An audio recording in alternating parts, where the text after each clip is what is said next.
ॐ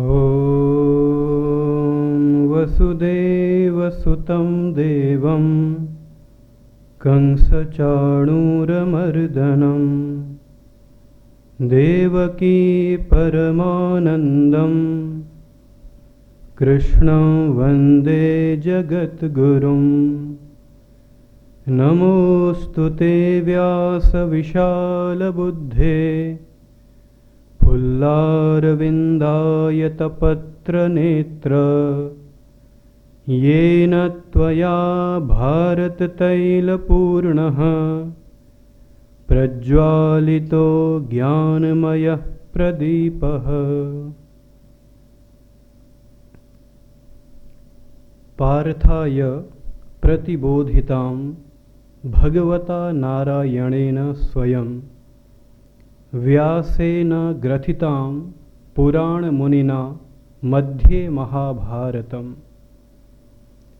अद्वैतामृतवर्षिणीं भगवतीम् अष्टादशाध्यायिनीम् अम्ब त्वाम् अनुसन्दधामि भगवद्गीते भवद्वेषिणीम्।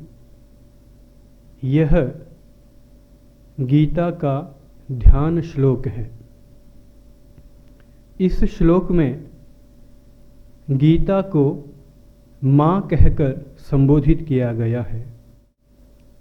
अम्ब भगवद गीते, हे जननी, हे माँ भगवद गीते, त्वाम अनुसंदधामि, मैं तुम्हारा ध्यान करता हूँ, तुम्हारा चिंतन करता हूँ। राष्ट्रपिता महात्मा गांधी जी कहते थे कि गीता मेरी माँ है। बचपन में ही मैं अपनी माँ को खो बैठा, परंतु इसके बाद भी पूरे जीवन इस कमी को मैंने कभी महसूस नहीं किया, और वह इसलिए क्योंकि गीता मेरे पास थी। गीता की शिक्षाएं मेरे जीवन और मेरे आचरण में आधार के रूप में संचित हो चुकी थी। जैसे एक माँ अपने बच्चे को राह दिखाती है, उसकी कठिनाइयों को दूर करती है, ठीक ऐसे ही गीता ने मुझे राह दिखाई है, मेरी कठिनाइयों को दूर किया है। आज मैं जो कुछ भी हूँ वह गीता की ही देन है। अम्ब त्वाम अनुसंदधामि भगवद्गीते भवद्वेषिणी। हे जननी, हे माँ भगवद्गीते, मैं तुम्हारा ध्यान करता हूँ, तुम्हारा चिंतन करता हूँ। प्रश्न उपस्थित होता है कि हम क्यों और किस रूप में गीता का ध्यान करें, क्या इसका प्रयोजन है, और गीता के ध्यान से हमारा क्या लाभ होगा। इन्हीं बातों को चर्चा का आधार बनाएंगे और बहुत ही संक्षेप में इन्हें समझने का प्रयास करेंगे। अम्ब त्वाम अनुसंदधामि भगवद्गीते भवद्वेषिणी। हे जननी, हे माँ भगवती, मैं तुम्हारा ध्यान करता हूँ, तुम्हारा चिंतन करता हूँ, क्योंकि स्वयं भगवता नारायणेन पार्थाय प्रतिबोधिताम्। तुम्हारे माध्यम से, तुम्हारी सहायता से स्वयं भगवान श्री कृष्ण ने अपने सखा अर्जुन को दिव्य ज्ञान का उपदेश दिया। उसके अज्ञान अंधकार को दूर करते हुए उसके जीवन की मोह निशा को ही समाप्त कर दिया। इसलिए हे माँ भगवद गीते, मैं तुम्हारा ध्यान करता हूँ, तुम्हारा स्मरण करता हूँ। पुराण मुनिना, इस शब्द के दो अर्थ हैं। पहला, प्राचीन मुनि या पुरातन ऋषि, और दूसरा है पुराणों की रचना करने वाले। पुराण मुनिना व्यासेन, पुराणों की रचना करने वाले पुरातन ऋषि महर्षि वेदव्यास के द्वारा मध्ये महाभारतम ग्रथिताम, महाभारत के बीचों बीच भीष्म पर्व के अंतर्गत 25 से 42वें अध्याय के अंतर्गत तुम्हें संकलित किया गया है, तुम्हें संजोया गया है। महाभारत के मध्य सुशोभित हे जननी, हे माँ भगवती, मैं तुम्हारा चिंतन करता हूँ, तुम्हारा ध्यान करता हूँ। पार्थाय प्रतिबोधितां भगवता नारायणेन स्वयं व्यासेन ग्रथितां पुराण मुनिना मध्ये महाभारतम् अद्वैतामृतवर्षिणीम्, अद्वैत अमृत वर्षिणीम्, यह गीता का विशेषण है। अद्वैतामृत वर्षिणीम्, यह केवल विशेषण ही नहीं, गीता का स्वरूप भी है, उसका स्वभाव है और उसका परिचय भी। अद्वैत रूपी अमृत का वर्षण करने वाली, उसका बोध कराने वाली हे माँ भगवत गीते, मैं तुम्हारा चिंतन करता हूँ। यह अद्वैत शब्द अत्यंत ही महत्वपूर्ण और बहुत ही सार गर्भित है और हम सभी को इसे जानना भी चाहिए। अद्वैत क्या है, एक छोटे से दृष्टांत के माध्यम से हम इसे समझने का प्रयास करेंगे। एक बार भगवान श्री राम ने अपने अनन्य भक्त पवन पुत्र हनुमान से पूछा कि वत्स, तुम मुझे किस रूप में देखते हो? तब उत्तर में हनुमान जी ने कहा कि प्रभो, देह बुद्ध्या तु दासो हम, जीव बुद्ध्या त्वदंशकः, आत्म बुद्ध्या त्वमेवाहम इति में निश्चिता मतिः।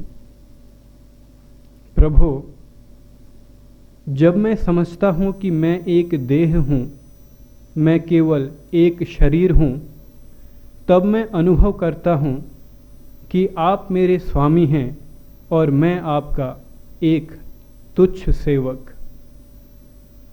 आप प्रबुद्ध हैं और मैं अबुद्ध। आप सर्वज्ञ हैं और मैं अज्ञानी। ऐसा मैं अनुभव करता हूँ। इसके बाद वे अपनी बात को आगे बढ़ाते हुए कहते हैं कि प्रभु, जब मुझे लगता है कि मैं एक जीव हूँ, तब मैं अनुभव करता हूँ कि मैं आपका ही एक अंश हूँ, आपसे अभिन्न हूँ। आप महासागर हैं और मैं सागर की एक छोटी सी बूंद। ऐसी मेरी निश्चित धारणा होती है। परंतु प्रभु, जब मैं स्वयं को आत्मा के रूप में अनुभव करता हूँ, तो आप में और मुझ में कोई अंतर नहीं रह जाता। सारे भेद समाप्त हो जाते हैं, सारे अंतर मानो लुप्त हो जाते हैं। उस अवस्था में न कोई सेवक रहता है और न कोई स्वामी।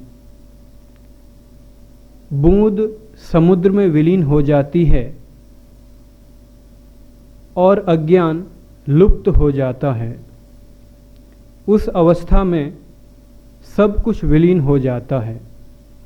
रहती है तो केवल एक अद्वितीय सत्ता, और यह एक और अद्वितीय सत्ता ही अद्वैत है, जो गीता के अध्ययन, गीता के श्रवण और गीता के अनुशीलन से हमारे जीवन में परिलक्षित होती है, हमारे जीवन में प्रतिफलित होती है। इसलिए अद्वैत रूपी अमृत का वर्षण करने वाली हे माँ भगवद गीते, मैं तुम्हारा ध्यान करता हूँ, तुम्हारा चिंतन करता हूँ। अष्टादशाध्यायिनीं भगवतीं, ये दो शब्द भी गीता के विशेषण हैं। अष्टादशाध्यायिनी, जैसा कि आप सब जानते हैं, गीता में 18 अध्याय हैं और उन 18 अध्यायों में गीता संपूर्ण होती है। क्योंकि गीता में 18 अध्याय हैं, इसलिए गीता को एक विशेषण दिया गया है, अष्टादशाध्यायिनी। साथ ही एक और विशेषण है, भगवतीम। यह गीता किसके माध्यम से हमें प्राप्त हुई है, यही बात यहाँ स्पष्ट होती है। या स्वयं पद्मनाभस्य मुख पद्मात विनिसृता, क्योंकि श्रीमद् भगवद गीता साक्षात भगवान के ही श्रीमुख से प्रकट हुई हैं, इसलिए गीता को भगवती कहा गया है। अष्टादशाध्यायिनीं भगवतीं, 18 अध्यायों वाली हे जननी, हे माँ भगवद गीते, मैं तुम्हारा ध्यान करता हूँ, तुम्हारा चिंतन करता हूँ। हे भगवती, हम सब मिलकर तुम्हारी वंदना करते हैं। भवद्वेषिणी, भव का अर्थ है संसार, और संसार क्या है? संसरति इति संसारः, यह हर पल बदलता रहता है, क्षण भर के लिए भी एक जैसा नहीं रहता है, यह इसका स्वभाव है।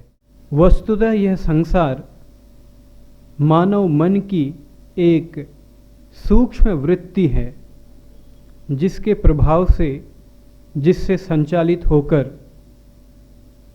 वह इस संसार के प्रति आकर्षित होता है।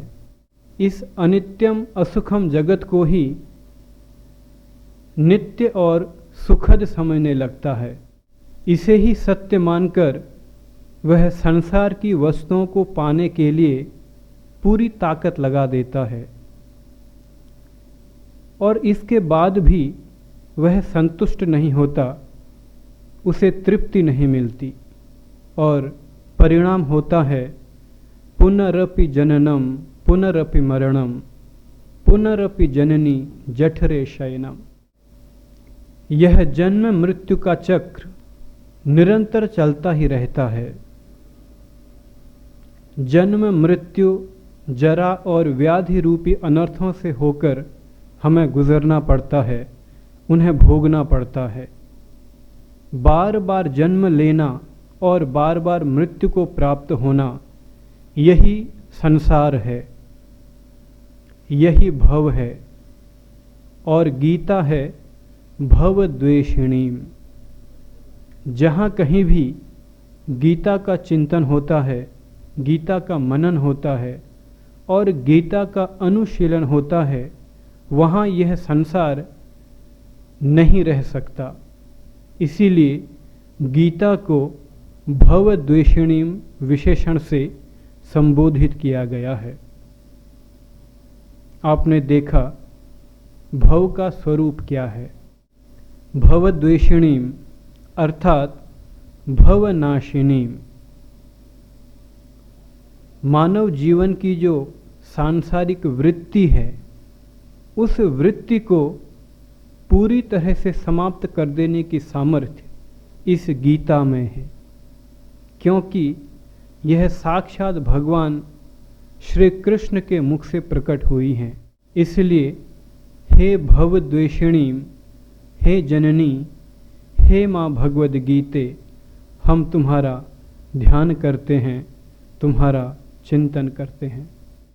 पार्थाय प्रतिबोधितां भगवता नारायणेन स्वयं व्यासेन ग्रथितां पुराणमुनिना मध्ये महाभारतम। ध्यान श्लोक की इन पहली 2 पंक्तियों में 4 बातों को प्रमुखता से बताया गया है। गीता के वक्ता, गीता के श्रोता, गीता के रचयिता और किस ग्रंथ में गीता को संकलित किया गया है। साक्षात भगवान श्री कृष्ण गीता के वक्ता हैं, महारथी अर्जुन इसके श्रोता हैं, महर्षि वेदव्यास इसके रचयिता हैं और इस ग्रंथ को महाभारत के अंतर्गत सम्मिलित किया गया है, संकलित किया गया है। ध्यान श्लोक की अंतिम 2 पंक्तियों में गीता के 4 विशेषण दिए गए हैं।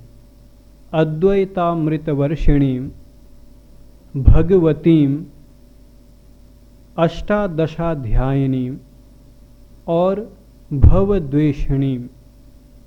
हमने देखा कि क्यों गीता को अष्टादशाध्यायिनीं कहा गया और क्यों गीता को भगवती कहकर संबोधित किया गया। अब अद्वैतामृतवर्षिणीं और भवद्वेषिणीं, इन दोनों को थोड़ा सा और विस्तार से देखेंगे। अद्वैतामृतवर्षिणीं और भवद्वेषिणीं, ये दोनों प्रक्रियाएं जीवन में एक साथ घटित होती हैं। अद्वैतामृतवर्षिणीं का अर्थ क्या है? अपने स्वरूप की ओर आगे बढ़ना और धीरे धीरे अपने संसार बंधनों को दूर करते जाना। श्री रामकृष्ण बड़ी ही सरल भाषा में उपमा देते थे कि यदि आप पूरब की ओर यात्रा आरंभ करें तो आप पश्चिम से उतना ही दूर होते जाएंगे। ठीक यही बात गीता के अध्ययन में हम देखते हैं। जैसे जैसे इस अद्वैत रूपी तत्व का अनुसंधान होता जाता है, वैसे वैसे हमारे जो सांसारिक बंधन हैं वे छूटते जाते हैं, वे दूर होते जाते हैं।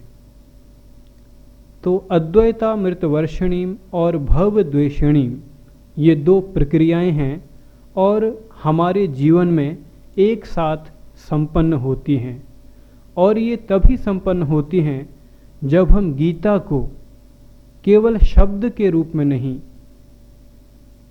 बल्कि एक आदर्श के रूप में, महान शिक्षा के रूप में और अपने जीवन में उन्हें उतारने की भावना से जब जीवन में आगे बढ़ते हैं, तभी वे हमारे जीवन में प्रतिफलित होती हैं।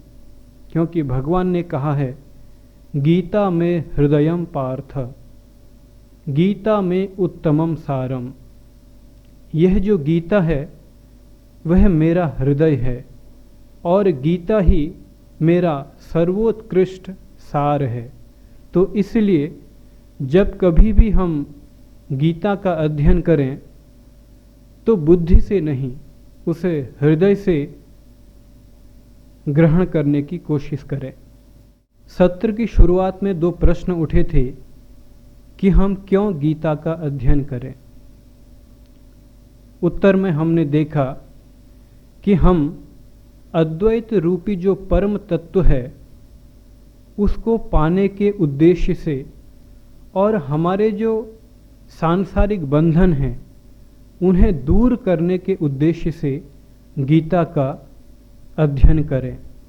और दूसरा प्रश्न उठा था कि हम किस रूप में गीता का ध्यान करें।